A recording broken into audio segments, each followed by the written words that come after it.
যে যত কথাই বলুক যে আফগানিস্তানের ঘরোয়া ক্রিকেট কাঠামো বাংলাদেশের চেয়ে ভালো, আর সেই কারণে আসলে আফগানিস্তান আন্তর্জাতিক ক্রিকেটে তরতর করে এগিয়ে যাচ্ছে, আমার সেটা আসলে মনে হয় না।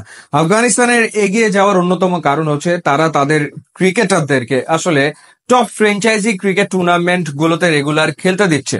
অর্থাৎ Indian premier league, Pakistan super league কিংবা বাংলাদেশ প্রিমিয়ার লিগ কিংবা বিগ ব্যাশ, সেখানে আসলে আফগান ক্রিকেটাররা গত কয়েক বছর ধরে নিয়মিতভাবে খেলছে এবং সেটার সুফল আসলে আফগানিস্তান ন্যাশনাল টিম পাচ্ছে বলে আমার কাছে মনে হয়। সে কারণেই ওয়ানডে ওয়ার্ল্ড কাপ কিংবা চ্যাম্পিয়ন্স ট্রফি বা টি-20 ওয়ার্ল্ড কাপ, সেখানে দেখা যায় আফগানিস্তান আসলে ভালো পারফর্ম করছে গত কিছুদিন ধরে।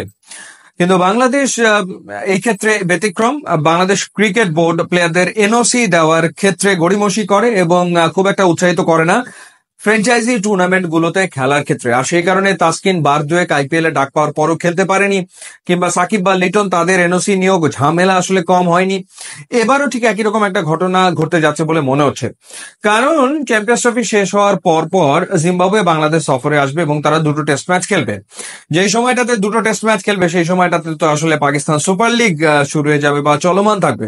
এখন পাকিস্তান সুপার লিগ যদি শুরু হয়ে যায়, সেখানে খেলার কথা রয়েছে লিটন কুমার দাস এবং একই সাথে নাহিদ রানা এবং রিশাদ হোসেনের। এই তিনজনের ভেতরে দুজন আবার টেস্টে খেলছেন, লিটন কুমার দাস এবং নাহিদ রানা। তো সেই ক্ষেত্রে তাদের এনওসি প্রাপ্তি অনিশ্চয়তার ভেতরে আসলে রয়েছে, কারণ জিম্বাবুয়ে আসছে, মহা শক্তিশালী জিম্বাবুয়ের বিপক্ষে টেস্ট সিরিজ বাংলাদেশের জিততেই হবে। সেই কারণে তাদেরকে খেলতে হবে। মনে নেই যে আইপিএল থেকে মুস্তাফিজকে নিয়ে আসা হয়েছিল চেন্নাই সুপার কিংস এর গুরুত্বপূর্ণ ম্যাচ বাদ দিয়ে মুস্তাফিজ চলে এসেছিল বাংলাদেশে, কারণ জিম্বাবুয়ের সাথে বাংলাদেশের খেলা ছিল সেই কারণে। আবার আমরা দেখতে পাচ্ছি ঢাকা প্রিমিয়ার লিগ ক্রিকেটে মুস্তাফিজ খেলছেন না এখন পর্যন্ত, বা তাসকিন এখনো কোনো ম্যাচ আসলে খেলেননি।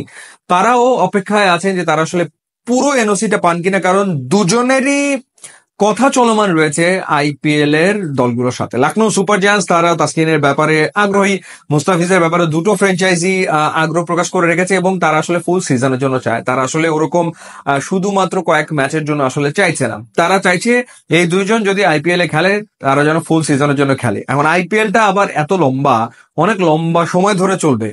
এখন এই দুইজনের ব্যাপারে যে ঘটনাটা ঘটছে সেটা হলো বাংলাদেশে পাকিস্তানে যাওয়ার কথা এবং পাকিস্তানে গিয়ে সেখানে ওয়ানডে এবং টি-20 খেলার কথা রয়েছে পাকিস্তানের বিপক্ষে। তো সেটা বাংলাদেশের জন্য খুবই গুরুত্বপূর্ণ সিরিজ। তো সেখানে যদি ওয়ানডে এবং টি-20 খেলতে হয়, সেই হোয়াইট বল ক্রিকেটে তাসকিনও রয়েছে, মুস্তাফিজও রয়েছে, দুজনই রয়েছে। সুতরাং সেই সময় তাদেরকে বাংলাদেশ ক্রিকেট বোর্ড ছাড়বে না, এটা তো আগে ভাগে আসলে বলে দেওয়া যায়। তো সেই ক্ষেত্রে দর কষাকষি হয়তো চলছে যে বিসিবি চাইছে ছুটি দিতে, কিন্তু সেটা আসলে পুরো সিজনের জন্য, অর্থাৎ পুরো আইপিএল এর জন্য সেটা বোধহয় না। সেই কারণে ডিলটা আসলে কমপ্লিট এখন পর্যন্ত হয়নি, যতটুকু শুনলাম বিষয়টা অনেকটা এরকম। এবং বিসিবি থেকেও আসলে এই ব্যাপারে প্রকাশ্যে কিছু বলা হয়নি। তারা তো বলেইনি যে ক্রিকেটারদের আইপিএল এ খেলার কোনো সম্ভাবনা রয়েছে বা তারা আসলে এনওসির জন্য আবেদন করেছে, সেই ব্যাপারে তারা আসলে কোনো কিছু বলেনি। কিন্তু যেটা শুনলাম সেটা হচ্ছে যে যেহেতু বাংলাদেশের পাকিস্তানের বিপক্ষে সিরিজ রয়েছে হোয়াইট বল ক্রিকেটে, ওয়ানডে এবং টি-20, সেই কারণে তাসকিন এবং মুস্তাফিজকে আসলে পুরো আইপিএল সিজনের জন্য দেওয়া সম্ভব হবে না।